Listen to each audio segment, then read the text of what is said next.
Paramashivoham. Om Nithyananda Paramashivoham.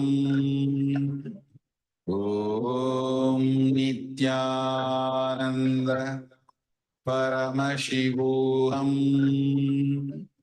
Om Nithyananda Paramashivoham. Om Nithyananda Paramashivoham. Om Nithyananda Paramashivoham. Om Nithyananda Paramashivoham. Om Nithyananda Paramashivoham. Om Nithyananda Paramashivoham. Om Nithyananda Paramashivoham.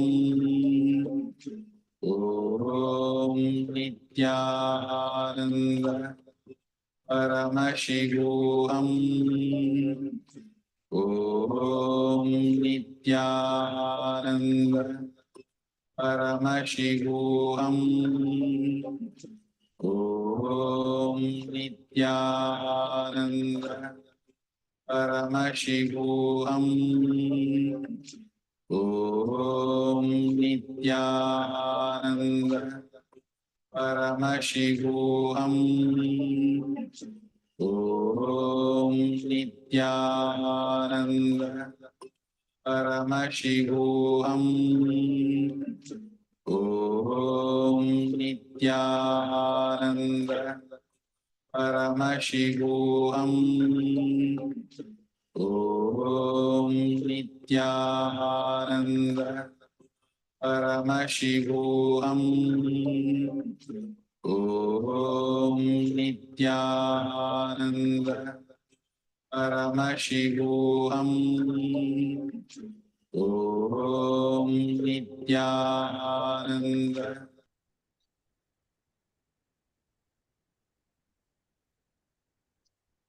Yes, now all of you, please go ahead and measure your object again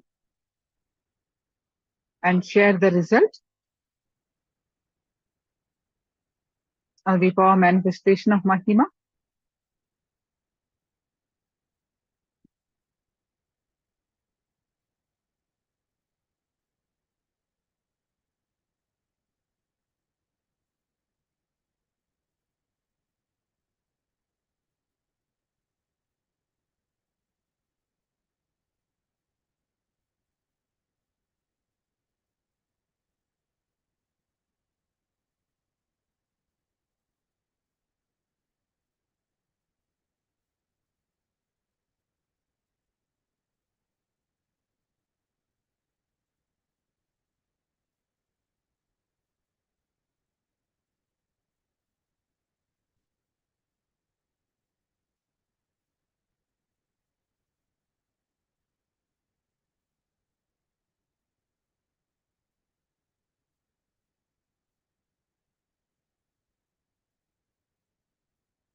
2 mm more. Okay, you manifested the power. Yet to manifest. No change.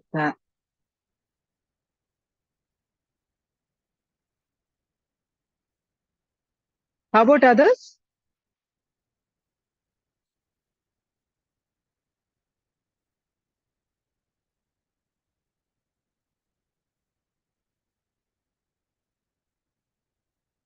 Okay, yet to manifest. Okay.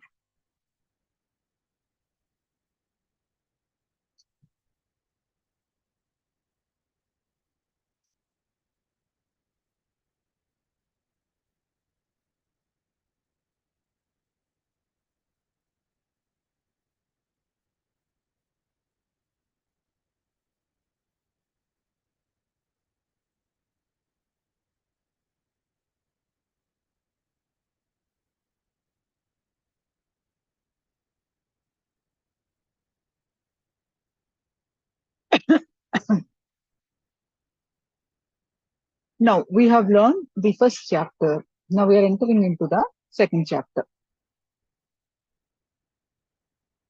Second chapter is called Sankhya Yoga. The first chapter is Arjuna Vishada Yoga. Arjuna's dilemma.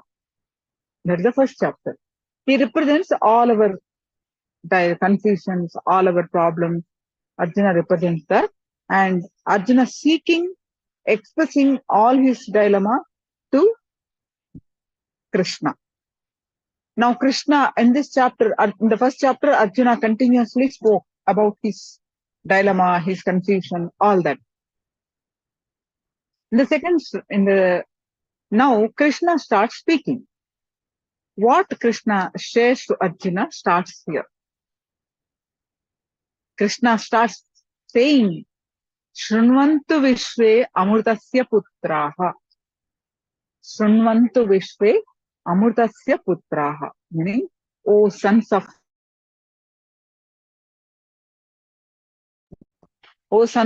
immortality.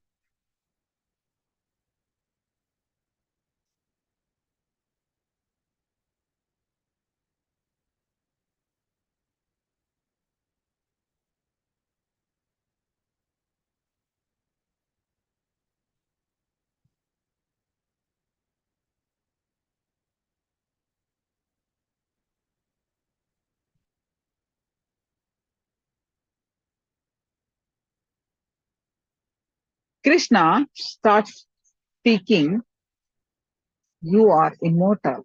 This is called Sankhya Yoga. Sankhya Yoga speaks about you are divine self. Krishna starts giving the right knowledge to Arjuna. What is the right knowledge? That you are immortal. Right knowledge is the solution for all our problems. We need to have proper understanding. Right knowledge is the solution for all our problems.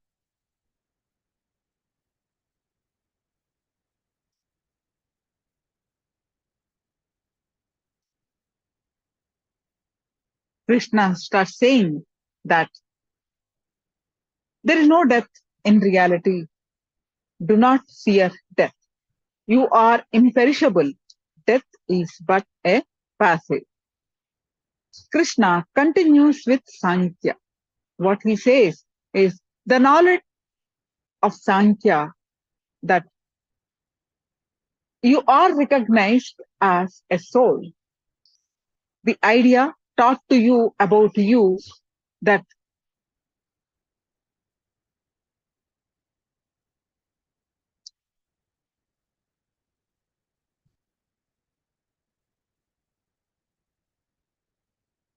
one moment.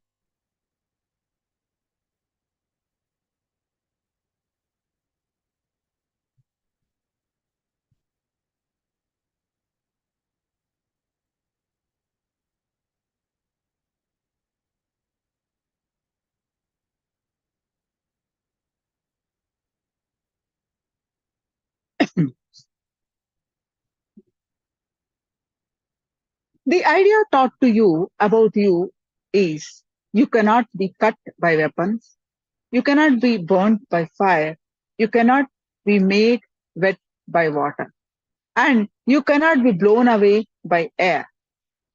Nothing can do nothing to you. Nothing can be done to you by anything. Understand? The moment Bhagavan started opening his mouth, you are given an amazing introduction about you. Nothing can do nothing to you. That was the introductory speech from Bhagavan Krishna. Krishna says, Nainam chintani sastrani, nainam dehati pravaktaha, nachainam, meaning weapons do not cleave, nor fire burns the Atman. Water does not wet it, and wind does not dry it. When he talks about the basic truths of life and spirituality, it is Shastra, scripture. He is giving the intellectual knowledge of completion about consciousness. Krishna starts speaking about that we are consciousness. And Adi Shankaracharya also speaks on that. What he says, the Nirvana Shatakam, it says, Mano Buddhahankara Chittani, meaning I am not mind, I am not intellect, I am not ego, nor the reflections of the inner self, Chitta. I am not the five senses, I am beyond that. I am not the seven elements or 5C. I am indeed the eternal knowing and bliss, the auspicious Shivam. I am Shivoham. I am love and pure consciousness. So that's how Shankara goes on singing on that nothing can do anything.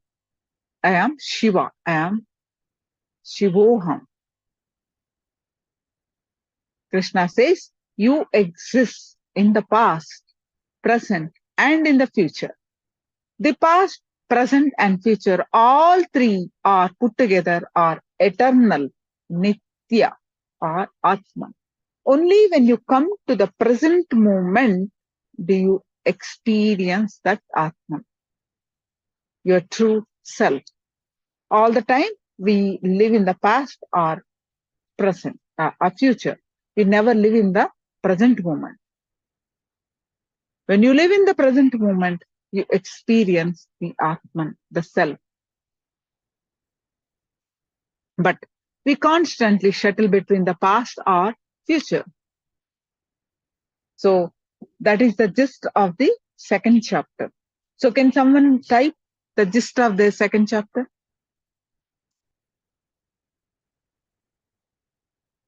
All of you start typing. What did you learn? What is that Krishna started speaking to Arjuna?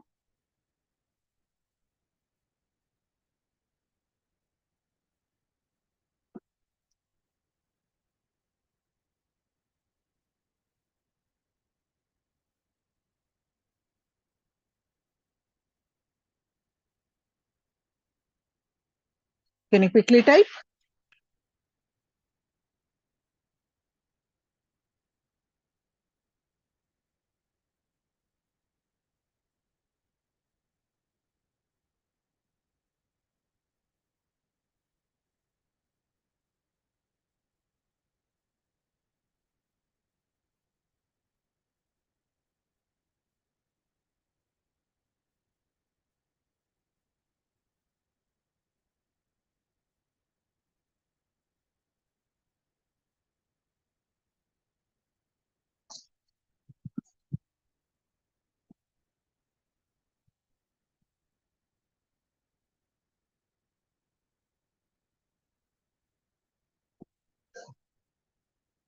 Yeah, nothing can be done to you by anything. And before that, you have to write, you are Amrutasya Putraha. You are eternal. You are that part you have to write first.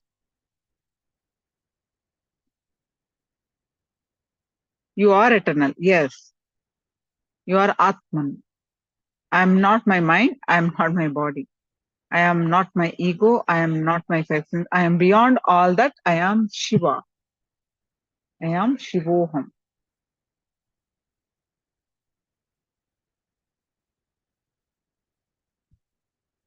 Elizabeth Ma says that Krishna is telling Arjuna that he exists in the past, present and future.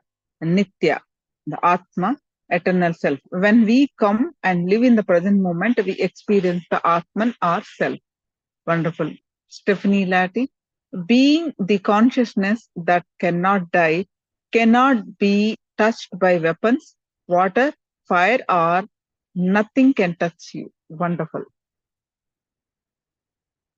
Now let's move on to the third chapter, Karma Yoga.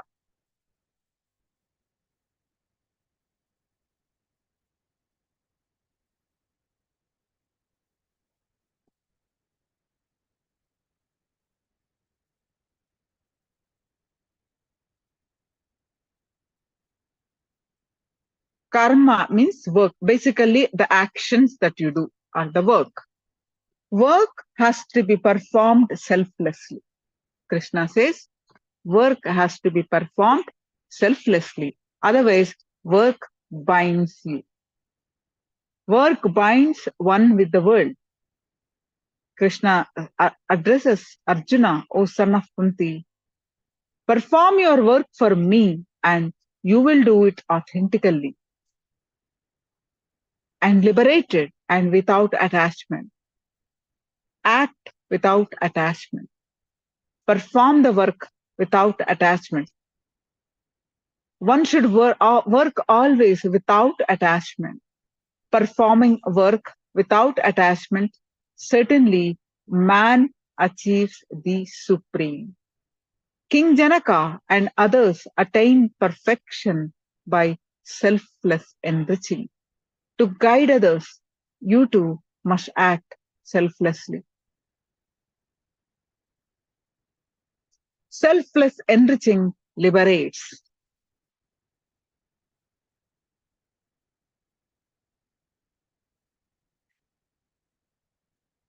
Krishna says King Janaka was a beautiful example of a true karma yoga, path of work. Karma yoga means the path of work. A man of selfless authenticity in action, with a continuous commitment to enriching life in and out around him. He was a king. Understand? He was a king. He ruled a kingdom, yet he was unattached, liberated. Just like Krishna, who ruled a kingdom and yet was a sannyasi in the truest sense of the word. Janaka was a model king who was complete unto himself, untouched by the external world.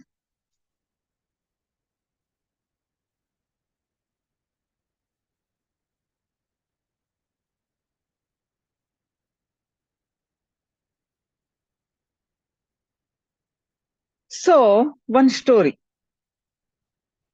Once an ascetic went to the court of King Janaka and saw how Janaka was neck deep in his activities of his kingdom, living like a king. For his eyes, King Janaka living like a king. He then thought to himself, Janaka seems to be a materialistic person.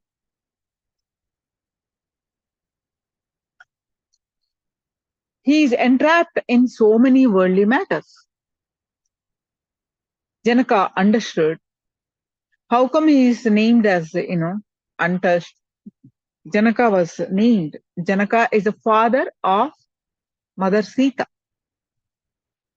who is the seventh incarnation of Rama. Sita is the consort of the seventh incarnation of Rama, the eighth incarnation of Krishna.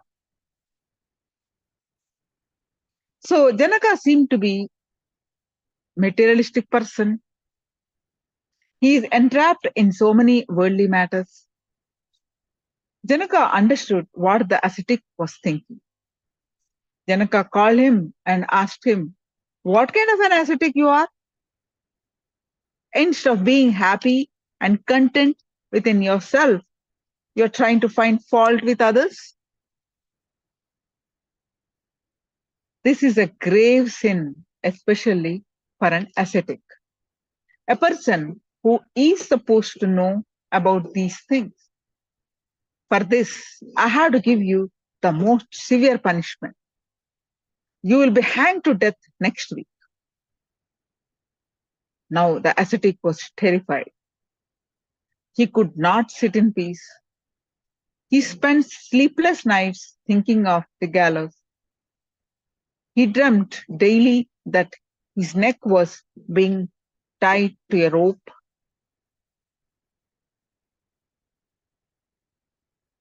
He became very thin and pale. Janaka sent a servant to call him on the day of the execution. The ascetic was unable to stand before the king. He trembled and fell on the ground. Janaka offered him some fruits and a cup of milk. He ate the food, but his mind was on the gallows. Janaka asked him, "How do you like the taste of the milk now?"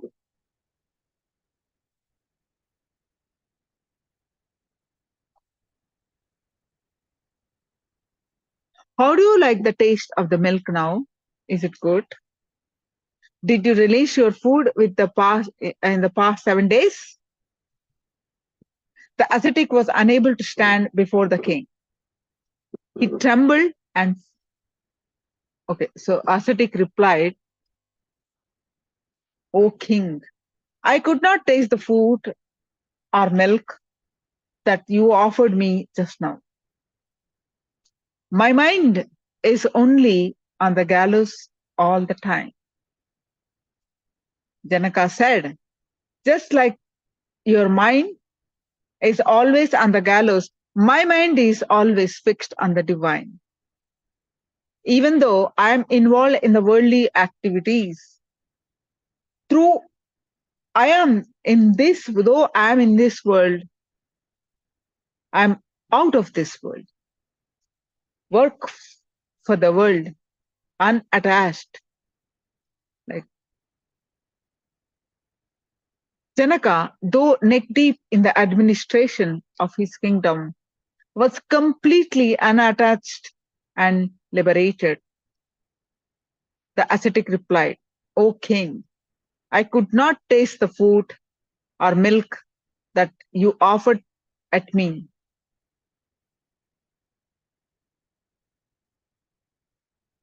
So Janaka said, just like your mind is always on the gallows, my mind is always fixed on the divine.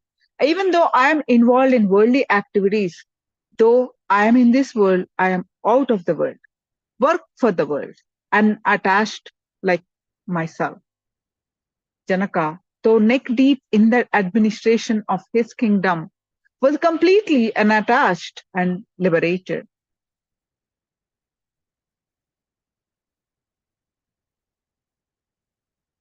That is the gist of the third chapter. Can some of you write what is the gist of the third chapter?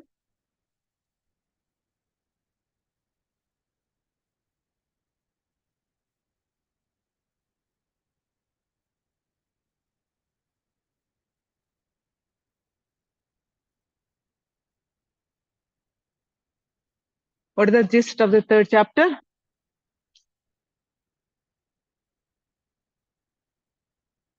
What did you learn? A few, one or two sentences.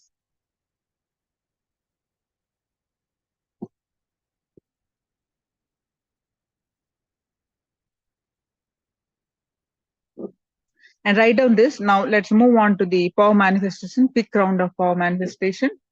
Again, you can use the same object, same measurement. Let us start the power manifestation.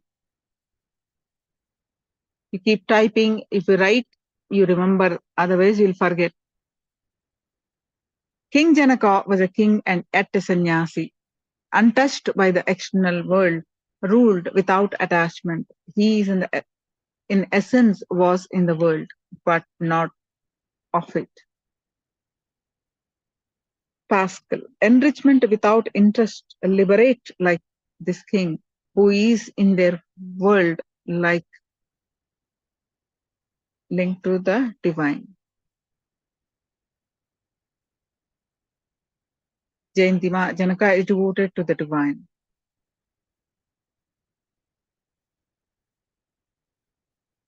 Being in the world and detached, focused on the divine. We do not work selfless. See, you have shared an example, but what is the essence of this example? What is the essence of this example? What is this actually chapter name and essence of the chapter? Yes, you wrote something correct only, but it is about Janaka. What is the essence? In this world and out of the world. Gita Devi posted correct. We do our work selfless without attachment, then we achieve supremacy. This is the perfect gist. Work without attachment. Yes, Elizabeth Ma, that's correct.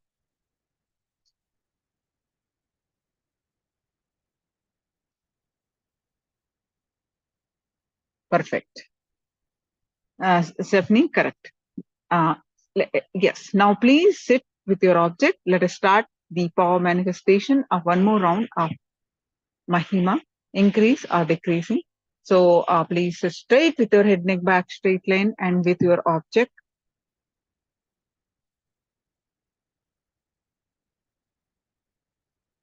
Visualize Swamiji's form in your third eye. And start chanting the Mahavakya. Bring your attention back to your third eye again and again.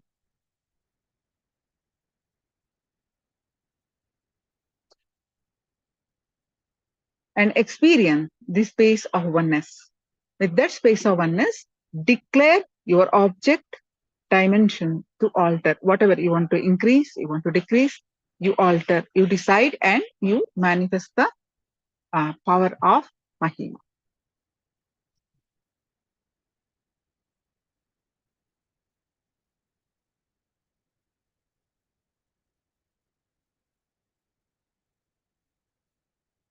All your three eyes and manifest the powers of Mahasudashiva. Om Nithyananda Paramashivoham. Om Nithyananda Paramashivoham. Om Nithyananda Paramashivoham. Om Nithyananda Paramashivoham. Om Nithyananda Paramashivoham. Om Nithyananda Paramashivoham. Om Nithyananda Paramashivoham. Om Nithyananda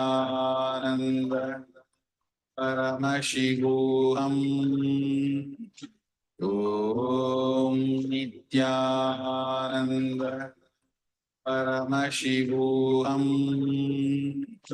Om Nithyananda